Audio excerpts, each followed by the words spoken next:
about my hair. I washed it today and that always pisses me off, so...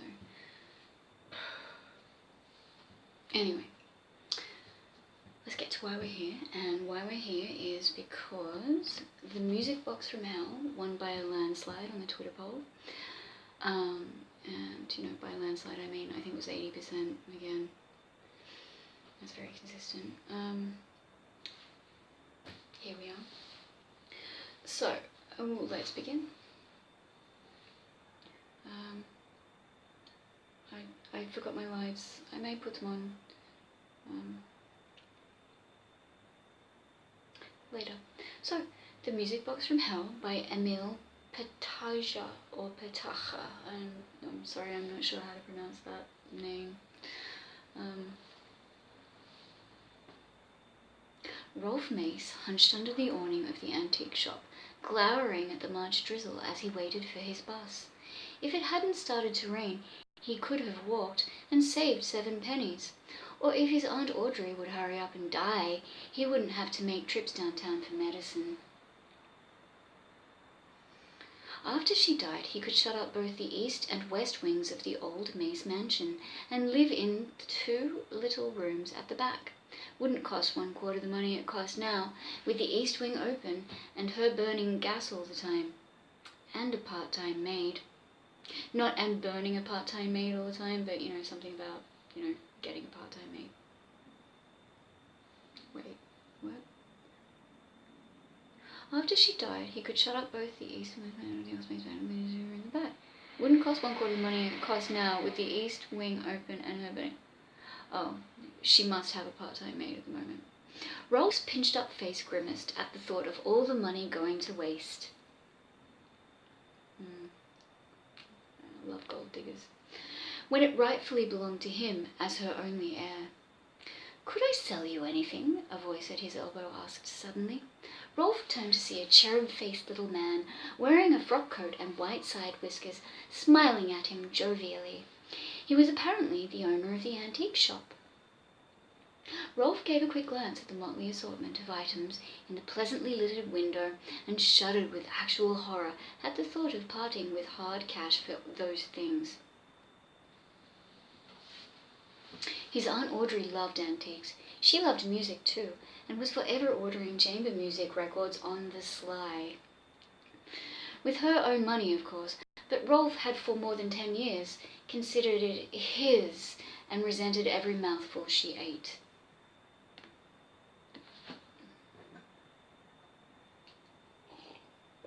He turned his lean, stooped shoulders away from this shop owner in high distaste, not deigning to even answer him. "I have just about everything you might want inside," the odd little man went on affably. "Anything." "I don't want anything," snapped Rolph. "Nothing?" said the little old man.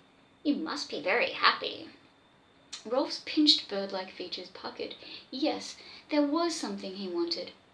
He wanted Aunt Audrey to die.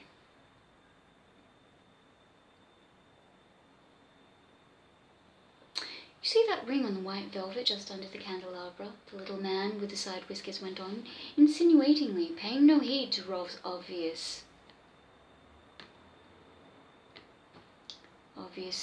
snub. "That once belonged to the Borgias. Lucretia, I believe. Quite adept in the art of poisoning, they tell me." "Of course, the little old man continued.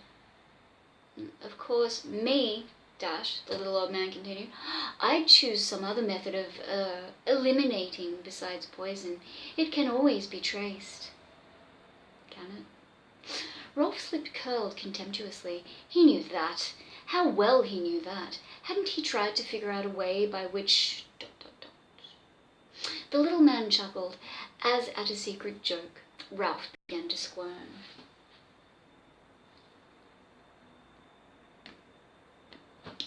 "What way would you use?" he asked, licking his thin lips. "Music." "Music? Why, yes, but... Sorry, I have to go in now." The weird little man moved into the dusky doorway. "In case you're ever in the market for some really remarkable antiques..." "Wait!" Rolph cried. He didn't quite know why, but the little man was gone. The suburban bus came and went, but Rolph just stood there under the awning, racked by indecision. Finally, with a little growl, he stepped into the antique shop doorway where the little man had disappeared and wormed his way past littered tables to a little dark back room. I love this story already. And if you've read The Carnival Keepers, you'll know why. Alright. There was the little man, all smiles. Decided there was something you wanted after all, eh? Rolph nodded uncertainly. He must be subtle about this. I want a present for my aunt. The little man chuckled. Ah, an aunt who loves antiques.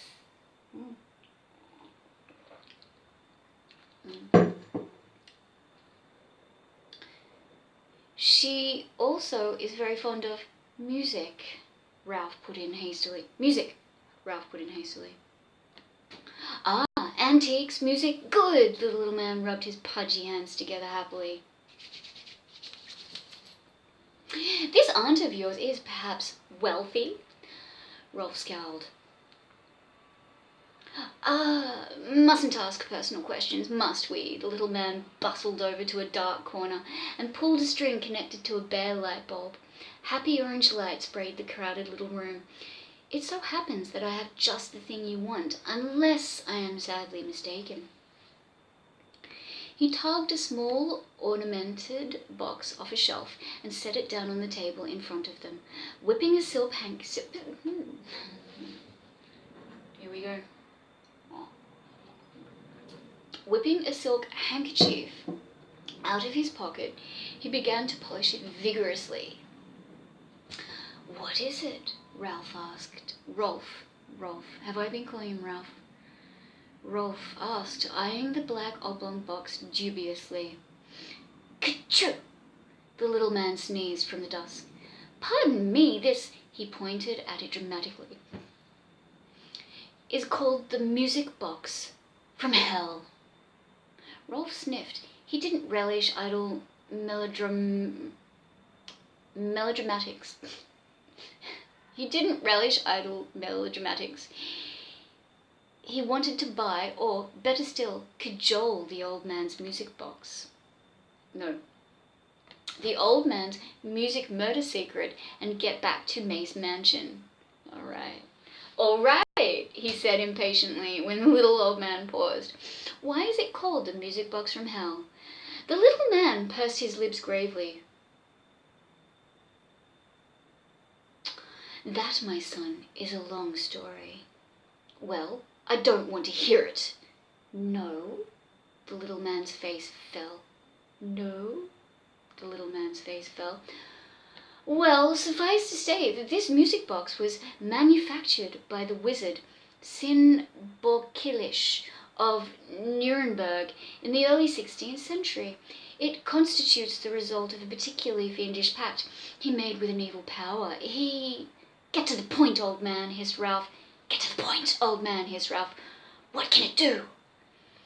The little man's eyes, bright as shoe buttons, seemed to look right into Ralph's miserly mind. Recorded on metal in this little box, he said, is a demonic and cunning song to which no man can listen without, yes, without being snatched off the face of the earth into the nethermost hell. Rolph's piggish eyes snapped fire. And do you expect me to believe all that medieval nonsense? The little man shrugged. Would you like a sample? Rolph blinked. But the little man laughed gleefully. No, hearing just a few notes or strains can't hurt you. It's the whole song. It forms a hideous pattern which at last seizes hold of its victim's mind and soul. And finally, as the last plangent chords, plangent, Plangent, I've never heard that word, interesting, chords, are sounded by an evil rearrangement of his vibratory pattern, the listener is swept irresistibly into the black limbo where the demon who conceived this vile song holds sway.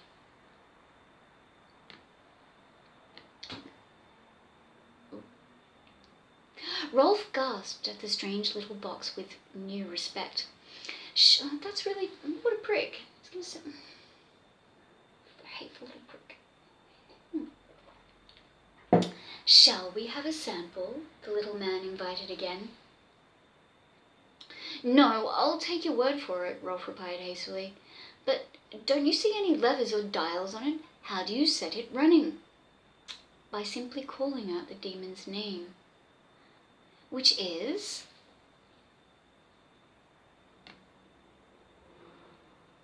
The little man said it, whereupon the box came to audible life. A windy sigh escaped it, which abruptly grew to the proportions of a banshee's tormented wail. At times the song had a hauntingly sweet character, but under this melodic line was sinister, mocking intimations of carnal sin and evilness. The non-human voice seemed to beckon, to call Rolph into timeless depths. First it was merely unnerving, then unbearable. "Shut it off!" he shrieked. The little man shouted another outlandish word. The song vanished. Rolph's pinched face illuminated with avarice. He almost drooled. He must get hold of that box. It would dispose of Aunt Audrey beautifully. And no one would ever know. Corpus delicti. You understand. Then she wouldn't be around anymore to waste money on medicine and part-time maids and order phonograph records on the sly. The things people used to do on the sly. But he mustn't act eager. He would outwit this simple fool, get the music box for nothing, if humanly possible. He ran his finger gingerly along its weirdly cold surface. "How much are you asking for this piece of junk?" he asked casually. The little old man beamed on him. "Oh, a mere nothing. $10,000. $10,000! That's your rock-bottom price?" "I'm afraid so," the little man sighed. "I wouldn't sell it at all, only I need the money so desperately. You see, my shop is mortgaged to the hilt." Rolph's eyes narrowed craftily. After all, once Audrey was out of the way, he could return the music box and tell this stupid little fool he'd changed his mind. Thus he would get the use of it without having paid a cent. "I'll take it, only I'll have to send you a check tomorrow morning. Will that be satisfactory?" The little old man nodded rather wistfully. "Yes, that will be fine." Right, one more bit, and then we're going to stop because I don't want to record too much, little bits at a time. You understand. And this is a good story. Okay, one more bit. Audrey Mace was a sweet-faced old lady who found it more expedient to let her half-sister's pernicious offspring manage the affairs of her lovely old house on Winsham Hill. All she asked of life now was to sit by her little parlour gas fire and listen to Haydn or Mozart on her old phonograph. Those are the ones she gets on the sly. Even that pleasure had been dimmed in later years, not only by Rolph's persistent growlings about the few record albums she allowed herself to purchase, but by the fact that she was slowly going deaf and had to resort to the use of a hearing aid. She lived an abundant life, and her memories were with her always, like a warm shawl to cover her chilling bones.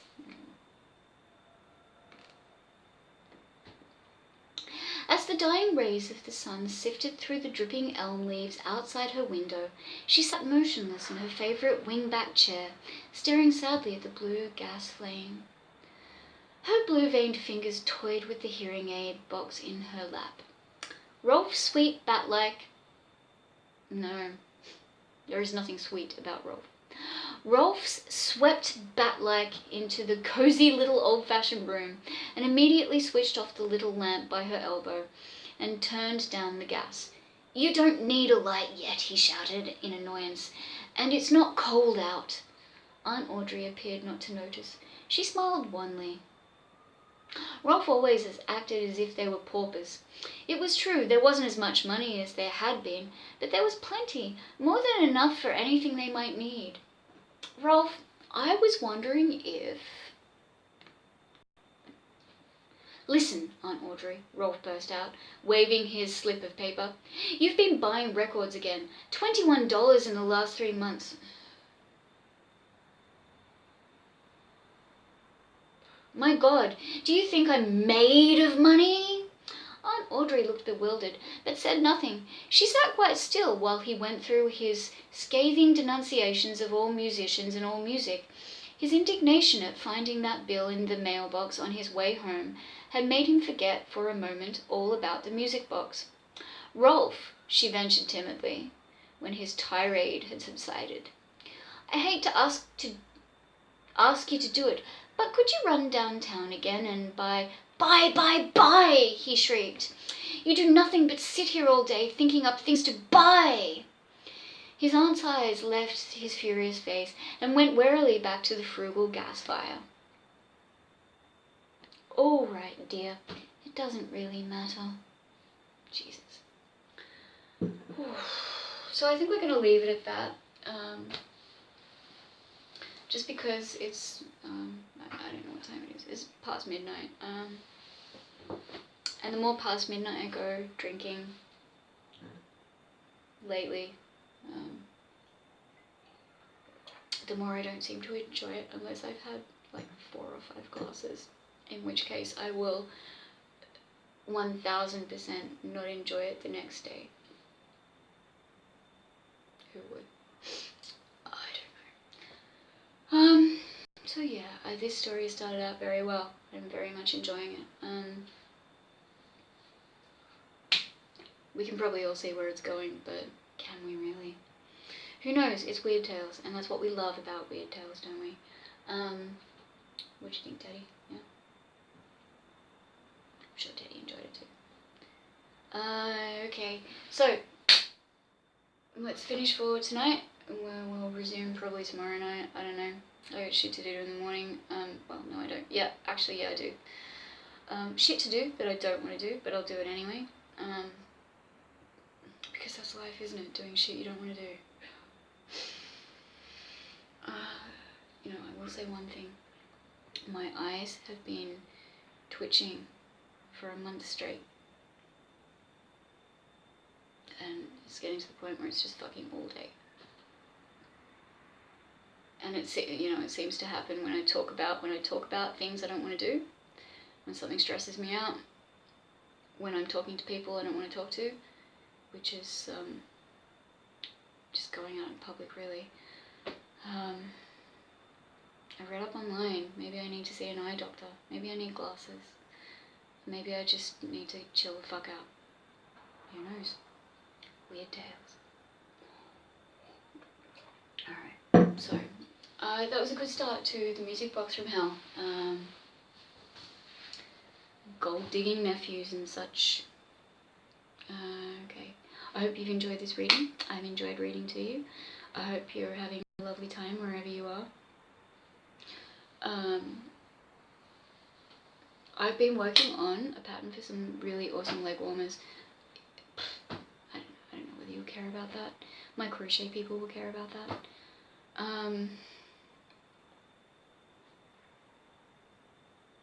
Thanks for joining me.